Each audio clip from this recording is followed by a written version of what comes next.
성공한 직장 생활이란 도대체 어떤 모습일까요? 좋은 평판과 성과를 바탕으로 CEO가 되는 걸까요? 아니면 돈을 많이 벌어서 퇴직을 선택한 사람들일까요? 그렇다면 스스로 성공한 직장 생활을 했다고 자부하는 사람들이 있을까요? 사실 직장 생활을 통해 큰 돈을 벌기란 쉽지가 않죠. 직장인은 유리지갑이면서도 연봉이 그렇게 많지는 않으니까요. 차라리 돈을 벌려면 개인 사업을 해야 하지만 경험이나 자본도 부족하고 실패가 무섭기도 하죠. 그래서 직장인은 직장 생활에서 승부를 봐야 하고요. 그리고 시간이 흐르면서 퇴직 준비를 하게 되죠. 대기업의 경우 40대 중후반이면 퇴직이 시작되니까요. 그렇게 어쩔 수 없는 제2의 인생이 시작되죠. 그렇다면 여러분들의 직장 생활은 지금 어떻습니까? 인정받으면서 잘하고 계십니까? 아니면 멈춰있거나 후진 중입니까? 저는 대기업에서 22년간 직장 생활을 했습니다. 나름 인정받고 잘 나가던 시기도 있었지만 전체적으로 보면 많이 부족했고 너무 힘들었죠. 그래서 제가 생각하는 직장 생활 점수는 70점입니다. 솔직히 직장 생활을 실패했다고 생각하고요. 무작정 열심히만 했을 뿐 잘하지도 못했죠. 지나고 보니까 아쉽거나 부족한 점들이 너무 많고요. 하지만 후회는 없습니다. 저는 최선을 다했거든요.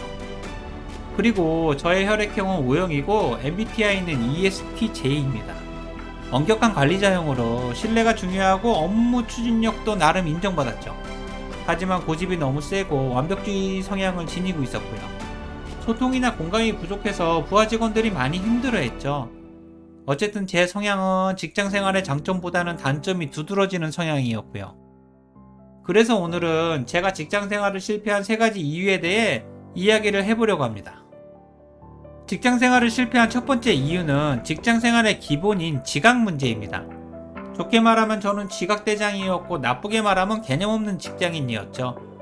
지각하는 습관을 고치려고 해도 잘 안 되더라고요. 그것도 꽤 오랫동안 말이죠. 지각과 근태 문제는 직장인의 신뢰와 평판을 바닥으로 만들죠. 아무튼 그때는 직장 생활이 우스웠거나 미쳤었나 봅니다. 그러다가 2014년에 직속 상사가 지각하는 넌 팀장으로서 자격이 없어 라는 지적에 지각하는 습관이 한 방에 고쳐졌죠. 그 이후로는 퇴직할 때까지 지각을 했던 적이 없고요. 지각하는 습관이 생각보다 너무 쉽게 고쳐졌죠.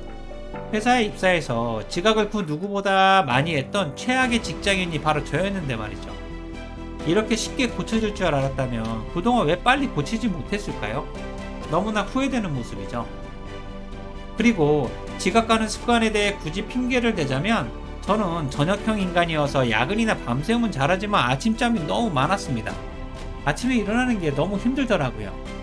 대학생 때는 프로게이머가 되기 위해 1년간 휴학을 하면서 밤낮이 바뀌어 살았고요. 어쨌든 직장인으로서 마인드도 문제였지만 일단 출근하는 습관 자체가 나쁜 거죠. 그러면서 지각이 계속되었죠. 적어도 일주일에 하루 정도는 지각을 했던 것 같습니다. 그럼에도 누구보다 빨리 승진했고 성과도 인정받았죠. 하지만 근태와 성실성에 대한 평판이 직장 생활을 계속 힘들게 만들었고요. 저는 지각이나 근태 문제는 직장 생활을 무조건 망친다고 확신합니다. 제가 생각하는 직장 생활 실패의 첫 번째 이유가 지각이라고 생각하니까요.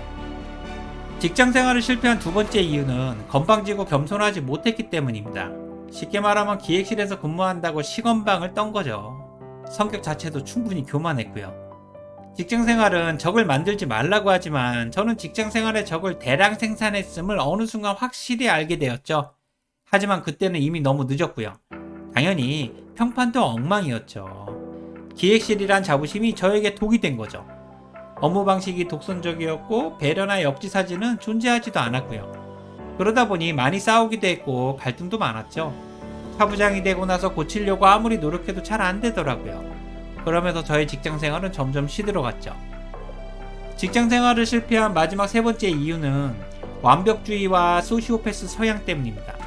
쉽게 말하면 만족을 모르고 성과에 집착하고 누구보다 이기적인 모습을 가지고 있었죠. 겉으로 보기엔 회사에 집중하고 올인하는 장점처럼 보이지만 자세히 보면 인성이나 업무 방식에 많은 문제가 있는 거고요. 그리고 저는 의사결정을 하기 전까지 항상 꼼꼼하게 검토를 하고 업무를 진행했습니다. 간단한 일도 여러 가지 상황에 대해 미리 준비했고요. 업무 스케줄이나 우선순위도 절대 놓치지 않았죠. 그러다 보니 성과는 좋았지만 만족을 모르고 더 높은 성과를 위해 도전했고요. 반대로 부하 직원들은 죽으려고 했죠. 번아웃이나 워커홀릭의 대표적인 모습이 제 모습이었고요. 어쨌든 직장인의 완벽주의나 소시오패스 성향은 회사에서 승진을 하거나 인정받기는 쉽지만 사람들을 많이 힘들게 하죠. 그리고 이런 모습은 회사에서 인정받고 잘 나갈 때는 문제가 되지 않지만 승진이 멈추거나 문제가 생겼을 때는 그동안 숨겨있던 많은 문제들이 동시에 나타나죠. 갑질을 했다거나 독선적인 리더십 등 회사에서 경계하는 많은 부분들에서 문제가 되고요. 슬프게도 그게 바로 저였던 것 같습니다. 지금은 그랬던 모습을 후회하고요. 제 자신에게 더 집중하고 좋은 사람들과 함께 했어야 했는데 말이죠. 어쨌든 완벽주의와 소시오패스 성향이 제가 직장 생활을 실패한 가장 큰 이유이기도 합니다. 지금까지 제가 직장 생활을 실패했다고 생각하는 3가지 이유에 대해 이야기를 했습니다. 간단히 정리하자면 직장 생활의 가장 기본인 지각 문제, 건방지고 교만함, 완벽주의와 소시오패스 성향 때문입니다. 물론 이 이외에도 많은 문제들이 있을 겁니다. 하지만 저는 이 3가지가 가장 큰 문제였다고 생각하고요. 이 중에 지각 문제는 확실히 고쳤지만 나머지 2가지는 노력해도 크게 변하지 않더라고요. 원래 행동 문제는 고치기 쉬워도 성향 문제는 고쳐지지가 않죠. 그래서 사람은 고쳐 쓰는 게 아니라고 하는 것 같고요. 하지만 솔직히 다시 직장 생활을 한다고 해도 저의 모습은 비슷할 것만 같습니다. 어쨌든 저의 직장 생활은 실패라고 생각하지만 아쉽기는 해도 후회는 없습니다. 이 또한 제 모습이니까요. 오늘 내용에 공감이 되신다면 구독과 좋아요를 부탁드릴게요. 지금까지 회사 선배 인지였습니다. 고맙습니다.